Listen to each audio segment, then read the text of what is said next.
Ever feel uh, like you're speaking totally different languages in an argument? Oh, yeah. Like you're trying to have this calm, rational discussion, Right. and your partner's like ready to launch into a full-blown like courtroom drama. Mm-hmm. Yeah, we've all been there. We have. And in this deep dive, we're tossing you a life raft Oh, okay. to help you navigate those choppy waters of relationship conflict. Because listen, disagreements are inevitable. Like as inevitable as that rogue sock that disappears in the dryer. And, Totally. but they don't have to turn into relationship wreckage. Exactly, yeah. So imagine this. Okay, you're trying to make like weekend plans, Right. super casual, everybody's relaxed, and suddenly, bam, Uh-huh. you're in the middle of this like huge disagreement. It happens so fast. Our first tip is all about understanding like your individual conflict style. So how you naturally approach disagreements. Yes. What does that even look like in real life? So think of it this way. Conflict styles are like different dance genres. Okay? So you've got some people, they're like tango types. Very direct, passionate, confrontational even. Ooh, spicy. Right. And then you've got others who are more like waltzy. They prefer to, avoid stepping on toes. Graceful. Yes, exactly. They value harmony above all else. So recognizing your partner's like innate rhythm, that's key. So it's less about like teaching your partner a new dance Right. and more about like choreographing something beautiful together with your existing styles. Yes. And you know what? That leads us perfectly to tip 2, finding like your shared language, which in this case is calm communication. So important. Right. And that doesn't mean like bottling up your emotions like a shaken soda. Yeah. It's about expressing them clearly, respectively, but just like without turning the volume up to 11. So ditch the classic, you always do this, Oh, yeah.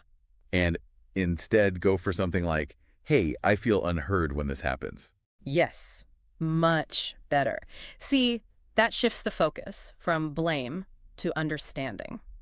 And that paves the way for tip number 3, the art of the compromise. Which, okay, compromise. It doesn't mean meeting in the middle just for the sake of it, right? Right. It's not just about like splitting the difference. It's more like, we're building a bridge together. I like that. And both people, they need to feel heard, respected on that bridge. It's about a solution where both your needs are honored. So much easier said than done, though.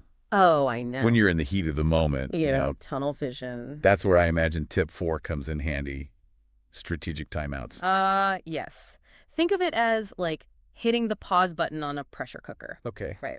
Things are getting a little too heated. You step away, you cool down, gather your thoughts, then you come back to the table, with a clearer head. So it's less about like stewing in your anger Right. and more about strategically like disengaging for a bit to come back like refreshed. Yes, exactly. It's all about preventing those disagreements from spiraling into something bigger. And that brings us to our final and honestly, maybe the most important tip. It's a relationship, not a boxing match. Oh, I love that. Because even if you win every single argument, Right. if you lose the connection, what have you really won? Nothing. You've hit the nail on the head. Relationships, they thrive on understanding, respect, connection, not on keeping score. This has been like seriously such an insightful deep dive. It's amazing how like these simple shifts in how we think about arguing can make a world of difference. Absolutely. And remember, disagreements, they're not always bad. Yep. Handled with care, they can actually become opportunities to strengthen your bond and understand each other even better. And on that note, we'll leave you to ponder this. What if you view disagreements not as threats, but as like opportunities to learn and grow together? That's a good one. Until next time.